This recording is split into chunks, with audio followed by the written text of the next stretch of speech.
صباح الخير او مساء الخير على حسب التوقيت اللي بتتفرجوا فيه على الفيديو. ازيكم عاملين ايه؟ النهارده معانا فلوج جديد، فلوج مختلف، فلوج تحفه انا بحبه جدا ومن اقرب الفيديوهات اللي انا صورتها في العريش.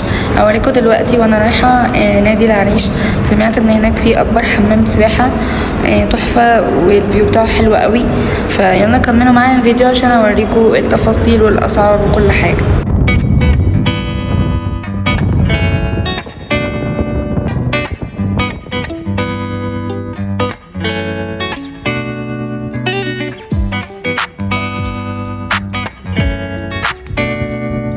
طيب ده شكل النادي من جوه. نادي العريش اكبر نادي في العريش جنب استاد العريش، في مكان مشهور جدا يعني، علامه مميزه نادي العريش جنب استاد العريش. يلا بينا عشان اوريكم ازاي تطلعوا لحمام السباحه. طبعا زي ما انتم شايفين كده، اول ما بتدخلوا من البوابه الرئيسيه بتلاقوا سلم زي ما انتم شايفين كده. السلم ده بيبقى في وش البوابه، بتطلع زي ما انا طالعه كده وبتلاقي اول بوابه على اليمين هي دي بوابه دخول الحمام السباحه. عايزه اوريكم بس مفاجاه بجد، المنظر فظيع وفعلا الحمام السباحه كبير جدا جدا لدرجه ان هم مسمينه حمام السباحه الاولمبي. بجد هو تحفه قوي. طبعا بيبقى فيه تدريب وفيه كل حاجه.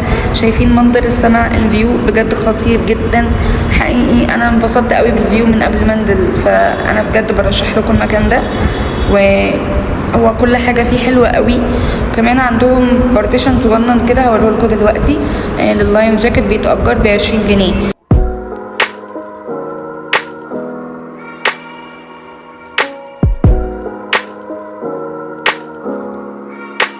هنا بقى عايزه اوريكم حاجه مهمه قوي. طبعا اي مكان بيبقى فيه تعليمات وقوانين. عايزه اوريكم البول رولز اللي في المكان ده. زي ما انتم شايفين كده قوانين حمام السباحه، اشهرهم ان انت ولا تدخل ولا ترمي حاجه في الارض، ممنوع الاكل، ممنوع الشرب، بتجيب الحاجات من جوه. ما ينفعش طبعا نرمي حاجه في الارض ولا نقع ونزحلق بعض والكلام ده كله، ما ينفعش لان بيبقى فيه اطفال بتتدرب. وطبعا زي ما انتم شايفين كده باقي القوانين اللي احنا لازم ننفذها عشان نقدر نستمتع ونحس بامان، واطفالنا كمان يبقوا حاسين بامان في الحمام السباحه.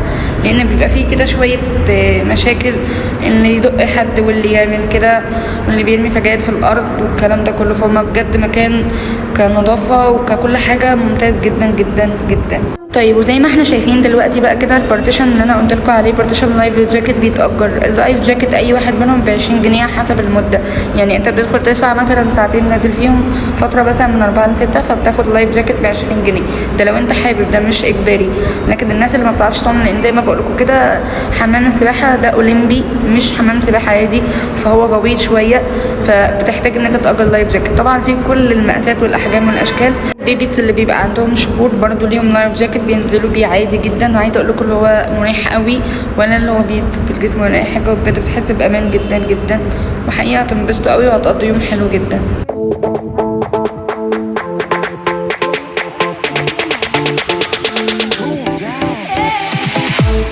بالنسبه بقى للناس اللي بتحب تطمن على نظافه الحمام والامان وكل ده، فانا هطمنكم دلوقتي. زي ما انتم شايفين كده بيبقى فيه كذا جزء مخصص في الحمام ده، هو كبير جدا برضو.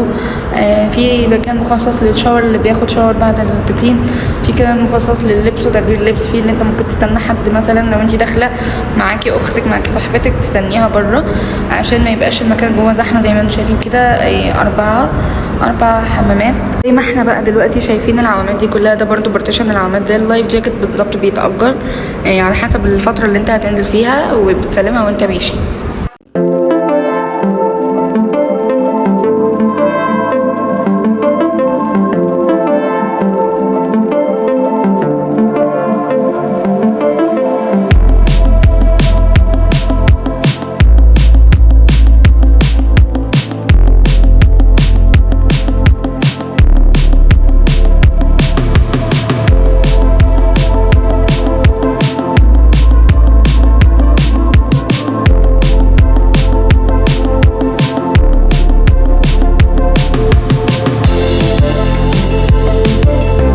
كده يكون الفيديو خلص. اتمنى يكون الفيديو خفيف على قلوبكم ويكون عجبكم وعجبتكم طريقتي في التوضيح بتاعه المكان. حابه بس اوريكم اخر حاجه خالص، منظر الفيو، اوريكم نظافه المكان. بجد المكان حلو قوي، مش هتندموا جدا لما تيجوا. اتمنى يكون الفيديو عجبكم تاني، ويا ريت اول حد لما بيتفرج عليا يعمل لايك ويعمل سبسكرايب للقناه عشان يوصلكم كل جديد. مستنوني في فيديو جديد ان شاء الله.